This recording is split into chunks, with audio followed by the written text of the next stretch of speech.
May 17, 2016 meeting of the Sayreville Board of Education. Everybody please stand and join me in the pledge. I pledge allegiance to the flag of the United States of America and to the republic for which it stands, one nation, under God, indivisible, with liberty and justice for all. Mr. Board Secretary, has this meeting been advertised in accordance with the Open Public Meeting Act? Yes, it has, Mr. McEnroe. Okay, roll call, please. Mr. Balka. Here. Mrs. Backer. Here. Mr. Bishada. Here. Mrs. Bloom. Here. Mr. Sayak. Here. Mrs. DePinto. Mr. Esposito. Here. Mr. Walsh. Mr. Here. McEnroe. I am present. I need a motion to go into close. So move. Need a second? Second. I got a motion to go into close. A second. Can you please read the resolution? Moved and second by Mr. Esposito. Whereas Section 8 of the Open Public Meeting Act, Chapter 231, PL 1975, permits the exclusion of the public from a meeting in certain circumstances, and whereas this public body is of the opinion that such circumstances presently exist, now therefore be it resolved by the Board of Education, Borough of Sayreville, County of Middlesex, State of New Jersey as follows. The public shall be excluded from discussion of any action upon the hereinafter specified subject matter. General nature of the subject matter to be discussed is as follows. Personnel, including but not limited to agenda items, attorney-client privilege, health benefits, negotiations, Sayreville Education Association contract. It is anticipated at this time that the above stated subject matter shall be made public at such time as the need for non-disclosure no longer exists. This resolution shall take effect immediately. Mr. Balka. Yes. Mrs. Backo. Yes. Mr. Bishada. Yes. Mrs. Bloom. Yes. Mr. Sayak. Yes. Mr. Esposito. Yes. Mr. Walsh. Yes. Mr. McEnroe. Yes. The board will go into executive and reconvene in public at 19. I'd like to call to order the May 17, 2016 meeting of the Sayreville Board of Education. Everybody please stand and join me in the pledge. I pledge allegiance to the flag of the United States of America and to the republic for which it stands, one nation, under God, indivisible, with liberty and justice for all. Everybody could just remain standing for a second. Our next meeting is going to be June 7th, but between tonight and then, our nation will celebrate our most sacred holiday, Memorial Day. And I'd just like to take a moment, if we could just have a moment of silence for all of those that gave their lives defending our way of life and our great country, and to please keep in mind those that are still serving abroad today.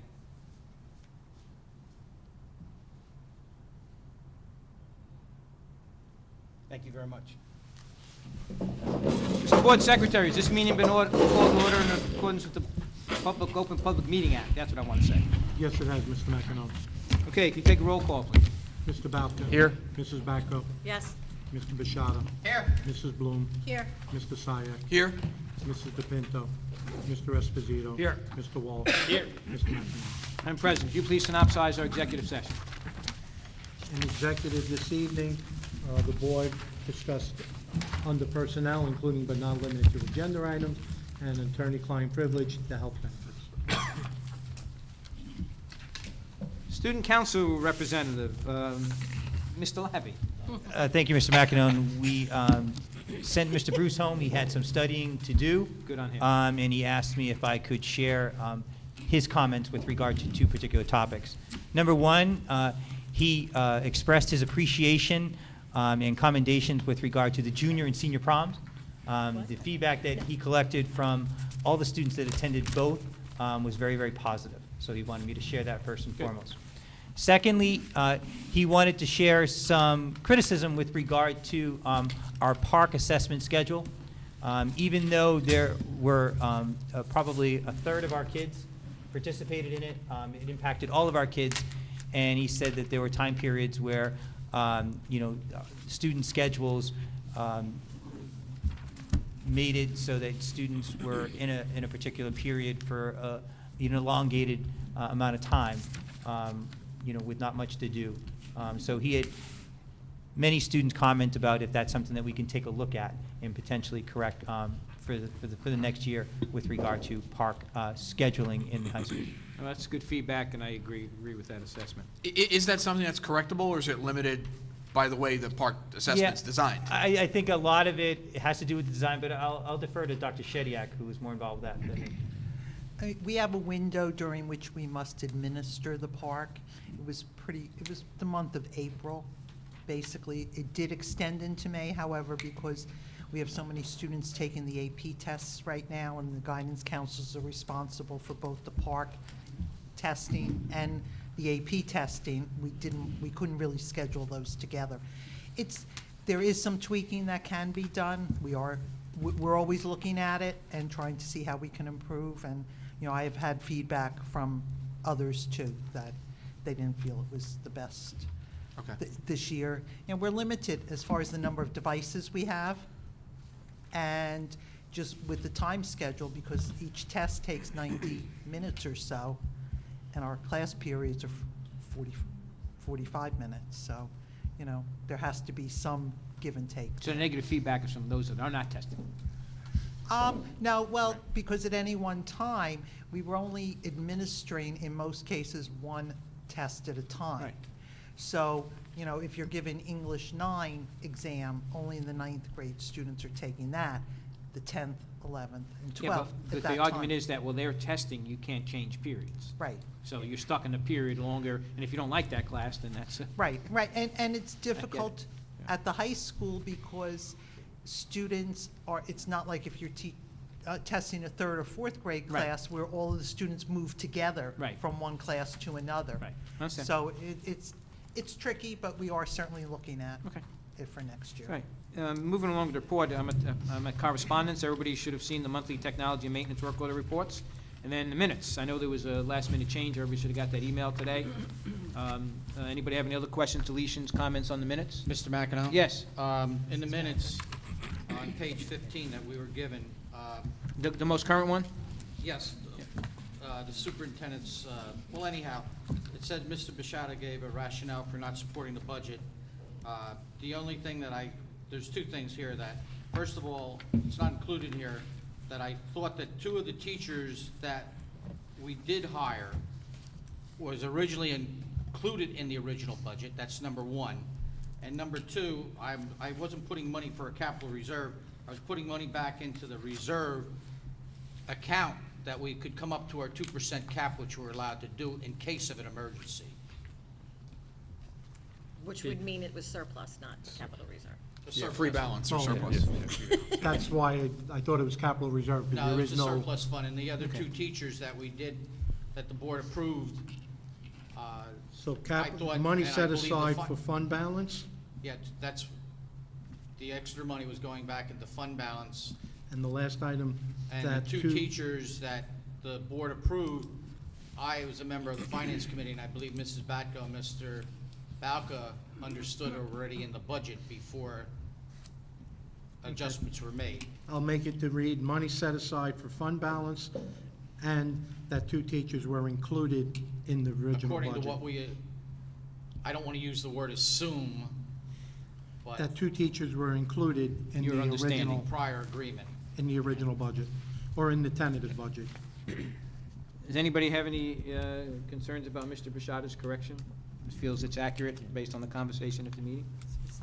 Mr. McEnroe, no objections with that, but I'm going to be abstaining on the minutes. I wasn't here. I was in Dallas for work. Okay. I haven't seen no other changes. Could we please get a roll call vote on accepting the minutes? Mr. Balka? Yes. Mrs. Batko? Yes. Mr. Bishada? Yes, as so noted. Mrs. Bloom? Yes. Mr. Syak? abstained. Yes. Mrs. DePinto? I'm sorry, abstain. I'm sorry. Mr. been a long meeting already. Esposito? Yes. Mr. Walsh? Yes. Mr. McEnroe? Yes. Dr. Labby, a very swift presentation of your report. Thank you very much, and as I expressed to you earlier, we're going to have that very special presentation for Mrs. Corrales. We'll have that during the June 7th Board of Education meeting.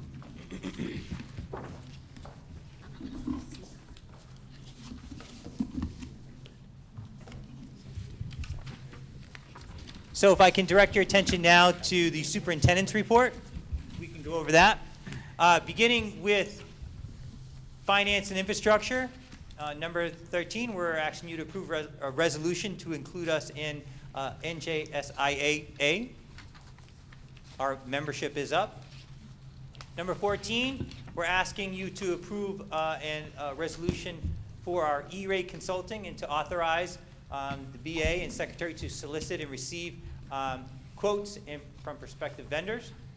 Similarly, number 15, we're asking you to authorize the procurement of energy audited services. And again, ask you to authorize our BA and Board of Education Secretary to solicit quotes from prospective vendors and award a contract for those services from a vendor that offers the most advantages to the district. Those both can be found on pages 3 and 4. Number 16, we're asking you to approve of the disposal of some obsolete equipment. As you can see, we snuck it in there as well as a pole vault from the high school.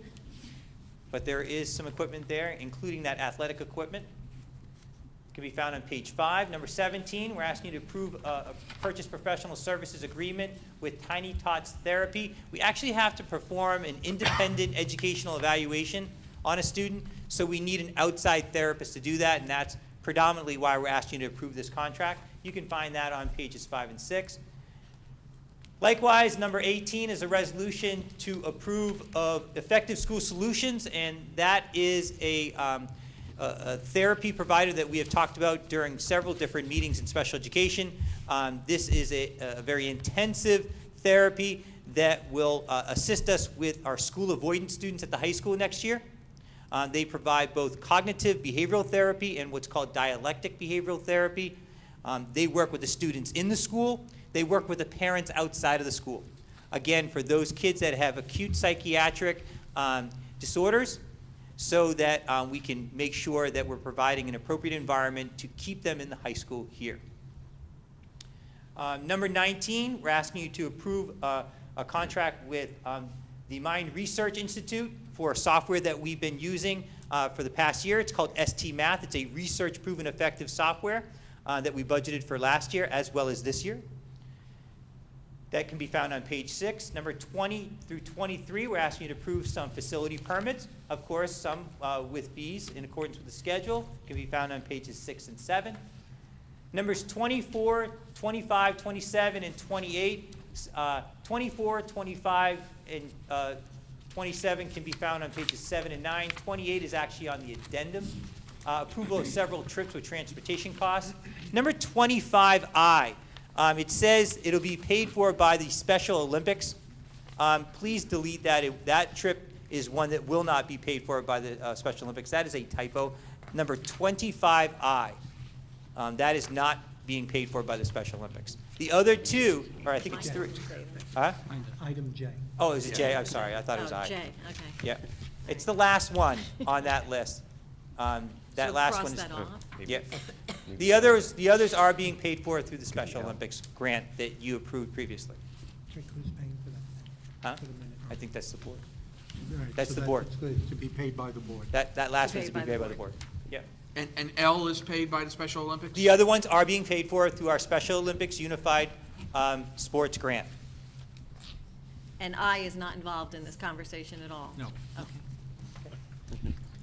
Sorry about that. Number 29, we're asking you to approve 4 out-of-district tuition contracts for 3 students with disabilities and 1 general education student. We're also asking you to approve nursing services for a student with a disability. That happens to be the same student that is going to that Haskell school. This is a child whose parents live in Sayreville, but unfortunately this child is hospitalized. But this child is able to go to a school, so we went ahead and secured a contract with a public school district, but that child is going to need nursing as that child is in that public school district. And finally, bedside tutoring for a hospitalized student. Are there any questions on finance and infrastructure? Dr. Labby? Yes. On page 5, the equipment that you're going to get rid of in the wood shop, I'm not even worried about the pole vault.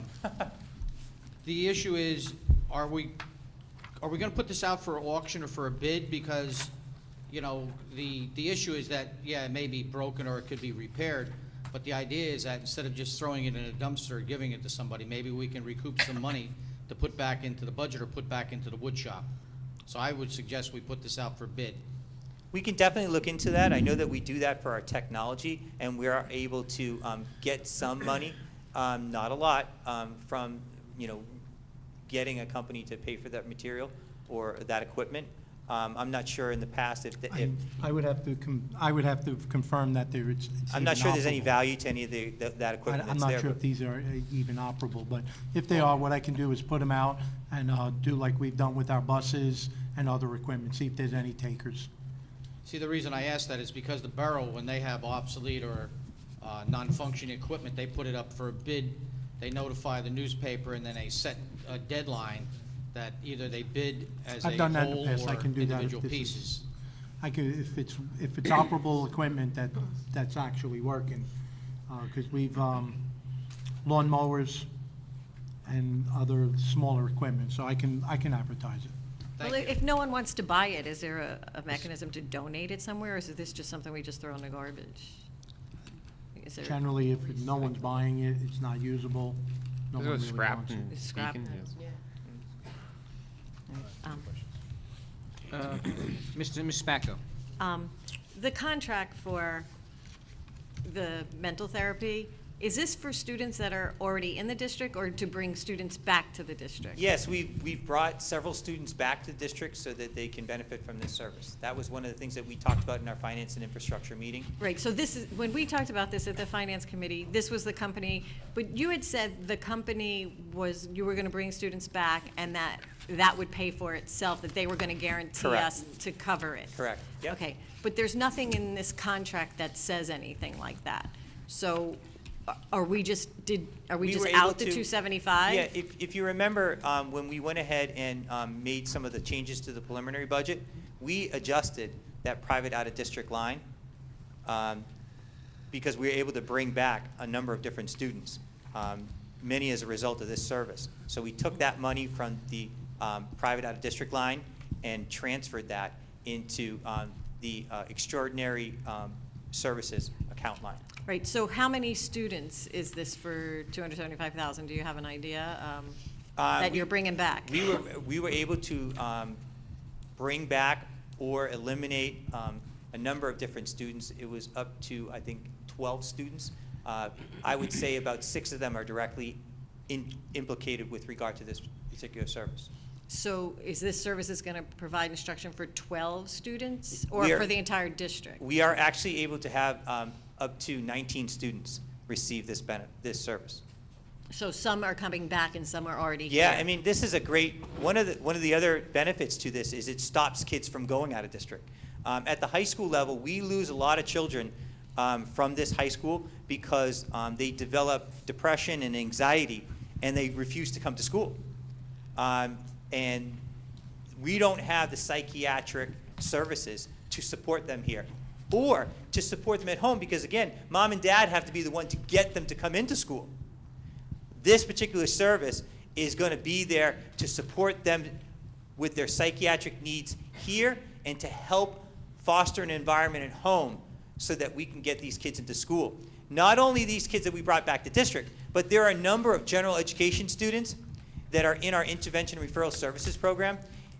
If you look at intervention referral services, at the high school level, it's all student with prolonged absences. Kids that are constantly absent, constantly tardy, and they're constantly absent and tardy because of what is called school avoidance. So yes, we're going to be working with some of those kids that we brought back to district. Yes, we're going to be working with students with IEPs, but we'll also be working with general education students who are demonstrating psychiatric disorders that are prohibiting them or inhibiting them from wanting to come to school. So it's not only a service that's going to benefit kids that are already having difficulties, but it's a proactive service to stop kids from becoming school avoidant and eventually us having to classify them and put them in a private out-of-district school.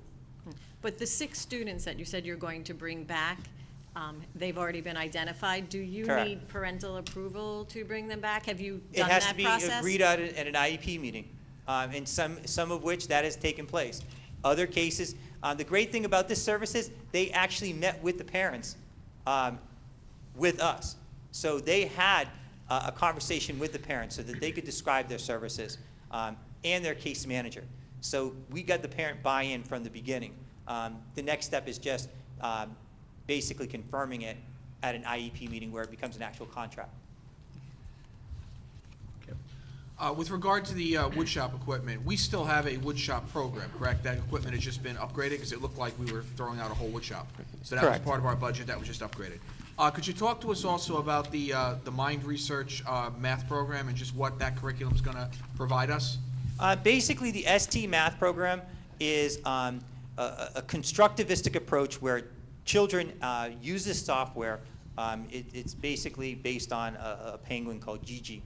And Gigi walks kids from kindergarten, in this particular case through 5th grade, in a nonverbal way, having kids construct mathematics knowledge or concept understanding through the approach that Gigi takes, where they actually have to problem solve with Gigi, and if they're incorrect, it doesn't just say you're incorrect, it forces them to continue to work through the problem with the children until they construct a conceptual understanding and are able to progress to the next level. So with every child, they have their own personal account, and it starts out at the basic level that they demonstrate they're at, and it begins to construct their mathematics conceptual knowledge.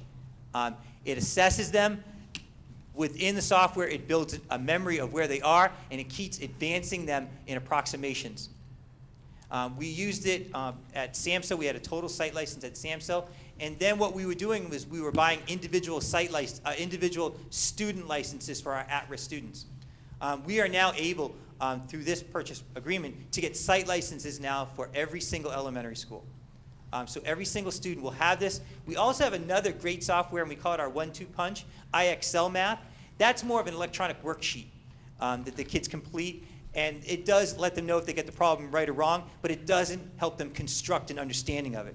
So ST Math helps them construct an understanding, whereas IXL helps them to practice what they already understand. Excellent, thank you. I have another question.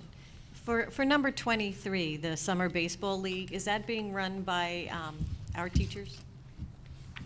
I believe so, yes. Okay, so. Those are the kids on the baseball team, It's our baseball team, yes. and it's being run by our coach. Do you know what that means, GM, CM? Do you know what that is? Greater Middlesex County, I don't have it in front of me. Something baseball league? Okay, so it's not like our summer camp that we No, run, it's these something are different? the kids on that team are the actual kids on our varsity baseball team.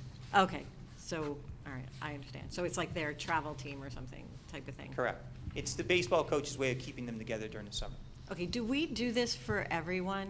Like when, like the soccer league wants it and do we always, I know you put in that new fee structure, and this one says the fees are waived. Do we do that for everyone? Well, if the baseball, there's another baseball camp where it includes kids from anywhere, as well as other grade levels and things like that. Well, that we do charge. Okay. We do charge facilities fees for that. It's a reduced fees because they're district employees. For instance, the football program has a program where they take Pop Warner kids and they work with them at their junior bomber camp. But it's not the actual football team. It's the it's kids striving to become bombers. Okay, I got it, all right. This is actually the baseball team. Our baseball team, okay. Okay. Dan? A, number 8, abstain.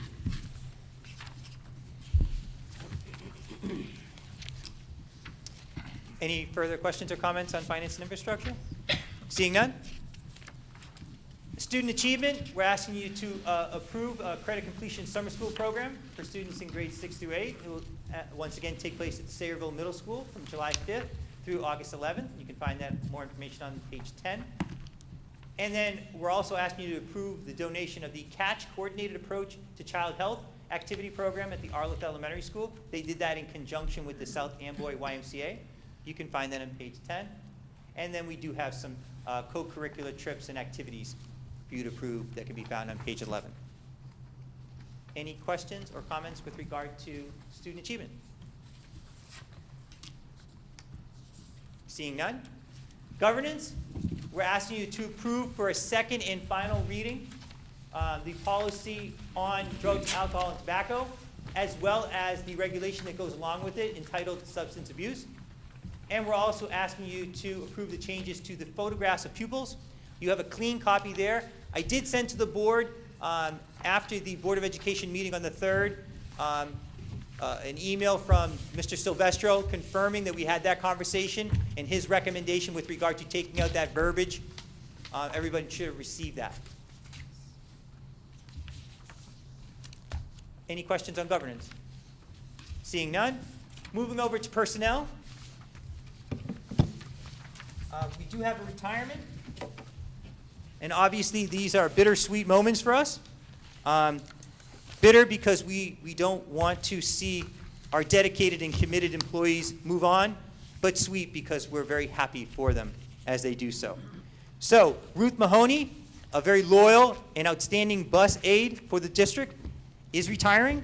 Ruth has been with the Transportation Department for only 4 years. Within that short period of time, though, she has made a huge difference with the children on her bus. With a warm heart and a caring soul, she made every day a joyful experience. Every morning, she comes to work with a smile and a positive attitude to start her new day. With a great sense of humor, Mrs. Mahoney brings a smile to everyone she meets. She is one of the best bus aides, and our children always look forward to her guidance. Ruth has a spark that we will never forget. We will miss her and wish her the very best in her retirement. So congratulations to Mrs. Mahoney. Okay, also number 2, we do have a resignation of physical education teacher at the high school. That can be found on page 12, numbers 3, 4, and number 18 on the addendum. We have some leaves of absences for the 2015-16 as well as 16-17 school year. Most of them are revisions for you to approve. You can find that on pages 12 and 13 in the addendum. Number 5, which can be found on page 13, we're asking you to hire 4 certified teachers for the 2016-17 school year. I will note that each one of those teachers is currently working in the district right now as a replacement teacher, 3 of which are replacement English teachers at the high school. They've done an outstanding job for us in that capacity. Number 7, which can be found also on page 14, we're asking you to appoint 5 unpaid coaching aides at the high school. Numbers 8 and 9, we're asking to approve the hiring of the new confidential secretary to the Business Administrator Board of Education Secretary for the 2016-17 school year, as well as a cafeteria worker for the remainder of this school year. Numbers 10 and 12, as well as number 19, which can be found on page 15, and the addendum. We're asking you to approve several certified and non-certified substitutes for this year, as well as the 2016-17 school year. Number 13, we're asking you to approve the teachers who actually will be coaches during the summer Special Olympic season, which is track and field. And I might mention that we're having our Unified Bombers track and field event here on June 13th, if you're interested, similar to the April Madness basketball tournament that we had in the month of May, which was a big success.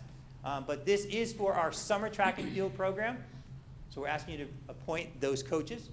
Obviously, they will be paid through the Special Olympics. That's part of our grant that you, again, have approved previously. Numbers 14 and 15, which can be found on page 16, we're asking you to approve the appointment of the 2016 extended school year, or what we call Camp Excel program.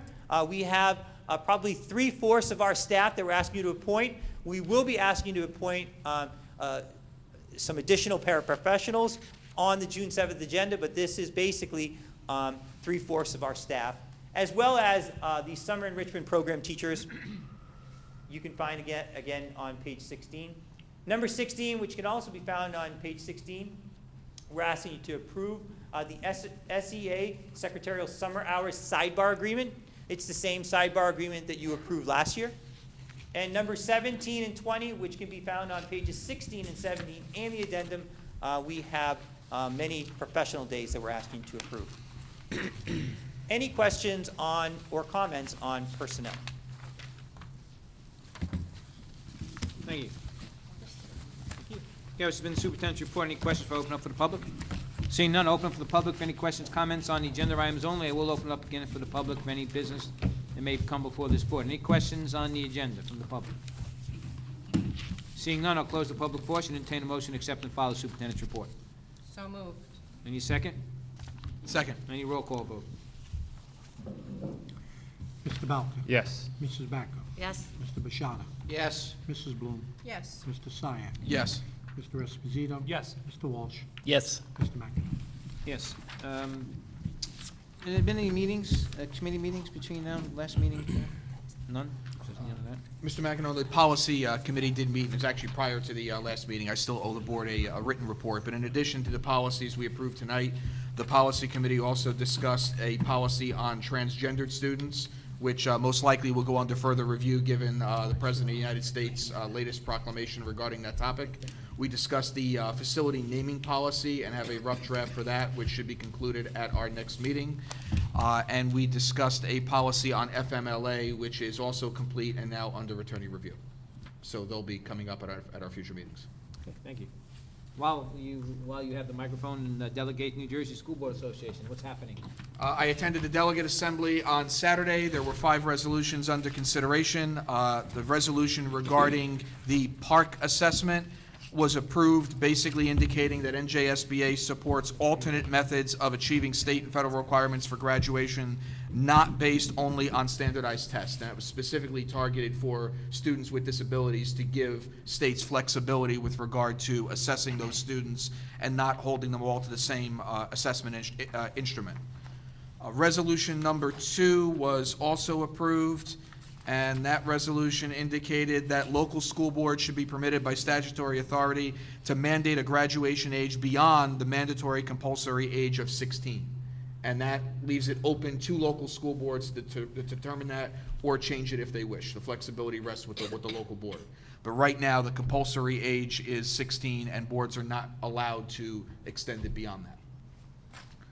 Resolution number 3 from the Wayne Board of Education was proposing new language encouraging the extension of the 2% cap requirement to exclude certain items. That resolution surprisingly was defeated. So that resolution was not approved by the NJSBA Delegate Assembly.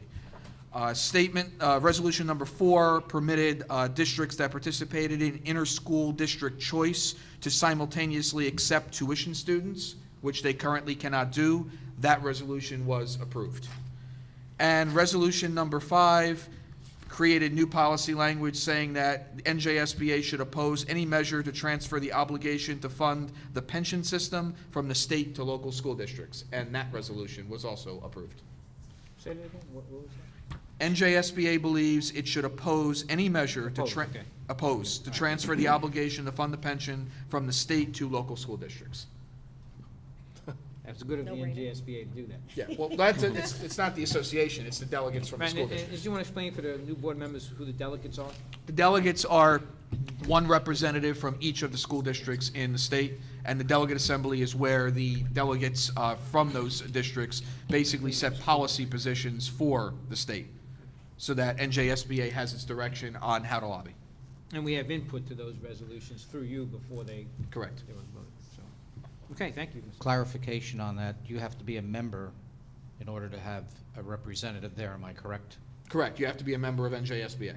Correct. Which majority of districts are? They all are. All are. Okay. Any discussion items? Mr. McMillan, I have one question. Yes. Mr. DeAndrea, in the district, how many personnel do we have outside of the state of New Jersey employed in the district right now? You mean that live outside of Jersey? I don't, Outside of the state? That lived outside? Yes. Okay. I don't oversee that aspect, Mr. Machado, so I wouldn't The reason know. I ask, I thought I saw a memo come through about an individual that had a child and living in Staten Island. I thought that the law pertained to all employees in the district in New Jersey had to be New Jersey residents, or within a certain period of time, I think the maximum was 2 years, to become a resident of New Jersey. Because we had an issue with an employee here years ago that was from Staten Island, who was employed in the district, and there was an issue about that because pertaining to that law of being a New Jersey resident for employment. Because this goes back, if you remember, several years ago, in Trenton, the state employees were going across a certain bridge into Pennsylvania, and they were receiving the benefit of employment and the monies that go with it, but yet living in a different state. And the legislature passed a bill, and it was signed by, I believe it was Governor Corzine, that if you were going to remain an employee of the state, you had a 2-year grace period to establish residency in the state. It was actually signed by Governor Christie. Basically, it stated that as a school district, you cannot hire someone that is not living in the state of New Jersey.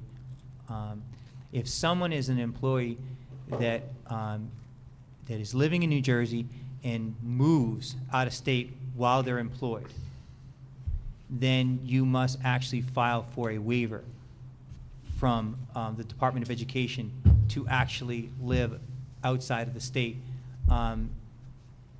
Everyone that I know of that has filed for one of those waivers has received that waiver.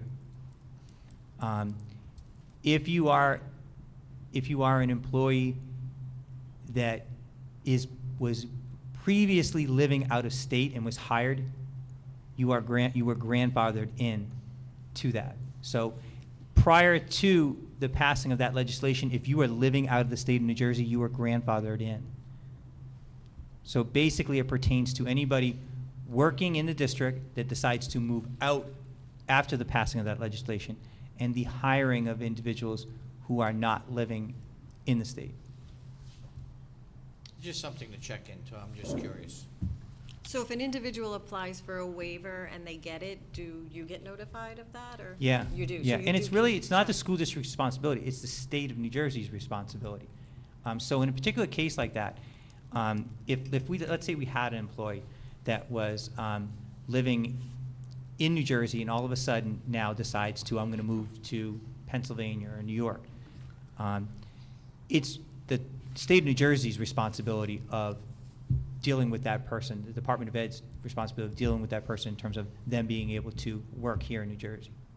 It's not the school district's responsibility. The school district has a reporting responsibility, but it's really between that person now and the Department of Education. That's the understanding that I received from Mr. Bush. Because with regard to the circumstances that you're referencing, I had many discussions with Mr. Bush about this, and the exact procedures that a district would need to follow. So there is a reporting to that, but it really comes down to the Department of Education and that individual person. And yes, you are informed if they do get a waiver. You are. Okay, any other discussion for open up for the public? We have one correction. Yes. On the agenda, it was the correction. It wasn't J, it was L, I'm sorry. J to I L. didn't have my glasses on. That's why I thought it was I originally.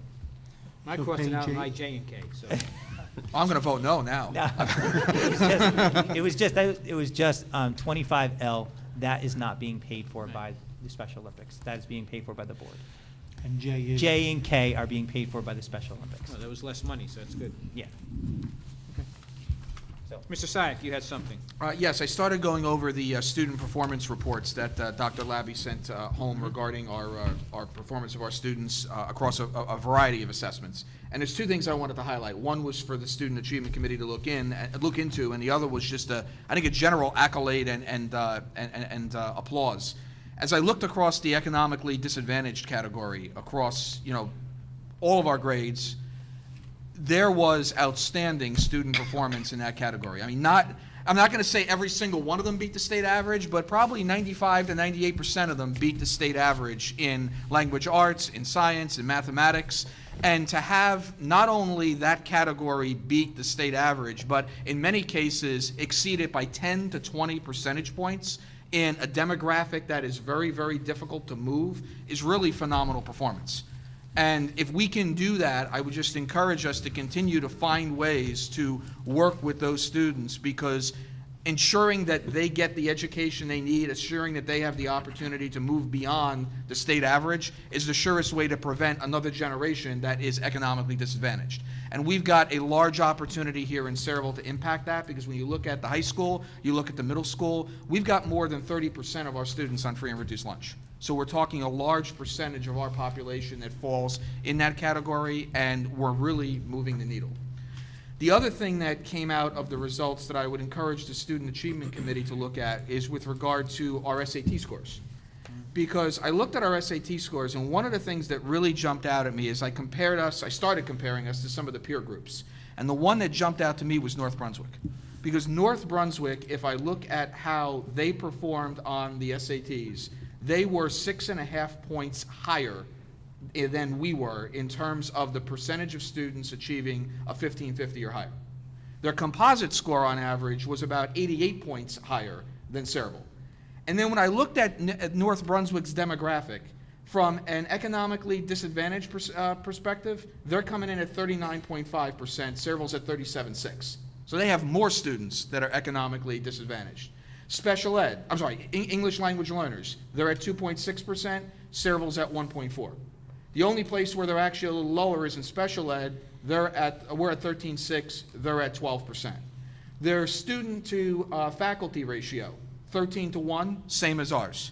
So across the demographics, I'm seeing a district that is very, very similar to ours. They actually had a higher percentage of students take the SAT, and yet they outscored us by 6 points. I'd love to know what North Brunswick is doing that maybe we can adapt here.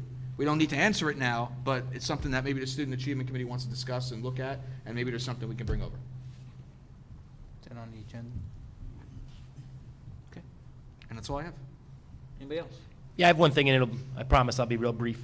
I just wanted to bring attention, and I'm sure later on we can, do this formally, but I guess a group of our teachers got together, formed a committee, and are bringing the POAC walk here to Sayreville.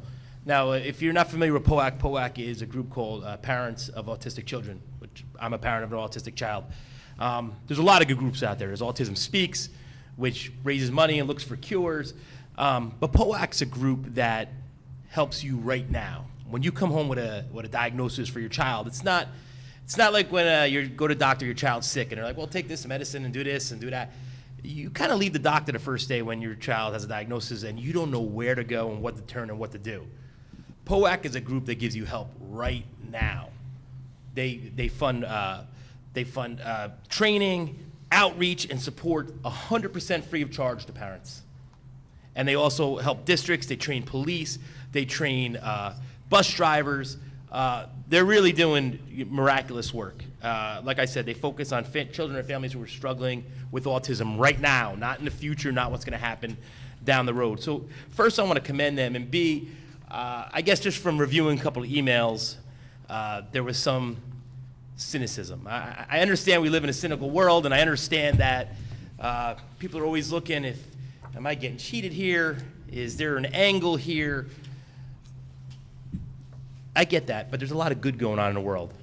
And it's important to recognize the good things our teachers are doing, the good things that the people on this board are doing.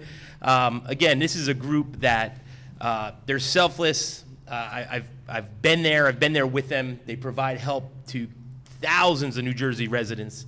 And if you remember a long time ago when I was just a young guy on this board, it was probably the first thing I talked about. I wanted to bring it here because when you do run one of those walks, they then will train your staff for free. They may train your bus drivers, or they may give some ABA training. Then we had a football incident that kind of took a lot of our time. So I never got back to it. I'm really excited that some of our teachers on their own, and I think it shows the type of love and respect that our teachers have for our children. We really have some, amazing people in this district. I know worked with Dr. Labby. So in closing, I just want to bring attention. If it's something you can make, if it's something you can contribute to, it is an excellent organization. I give them my 100% backing. The walk is this weekend, isn't it? When is the I walk? believe the walk is It's Saturday. Saturday. From 11 to 1 o'clock. If you can come. Special grill master. Here. It's not a walk like where you have to walk 5 miles, because we went with my children to the one in Lakewood, and you could just walk one lap around the track. You could do it, it's just more showing your support to the families that are struggling with this.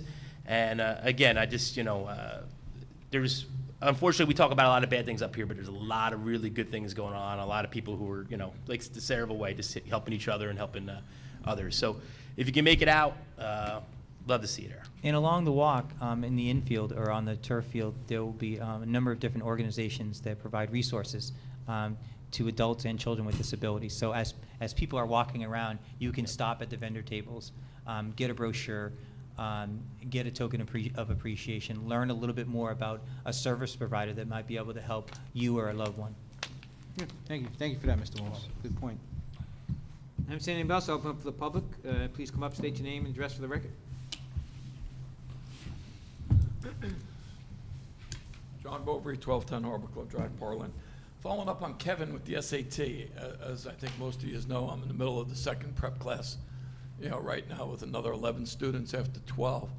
And I think I've learned some stuff that piggybacks on what you said. I don't know if North Brunswick is doing this, I can't speak to that. But I think we need to get started earlier from an awareness point of view of both the students and the parents. I've got way too many juniors coming to me now, both through this class and through private tutoring, who haven't taken an SAT yet, and it's now June of their junior year. But on the flip side of that, I've got an 8th grader that walked into this class last week, the first week of the class, okay? And I applaud that parent. The child is a bit intimidated, okay, at this stage of the game. An advanced 8th grader, mind you, right? But I think the parent awareness needs to come earlier, that there is a test that's going to be critical to college. And there's no harm, from what I can see, of giving them a mock practice test as early as fall of freshman year to just see where they stand.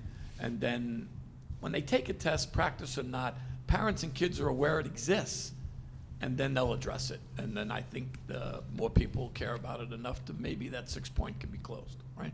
So take that to whatever committee you're referring to. Maybe just getting started earlier is the key. Right? Thank you, John. Anyone else from the public? Our next meeting will be June 7th, and I'll entertain a motion for adjournment. So moved. Second the motion.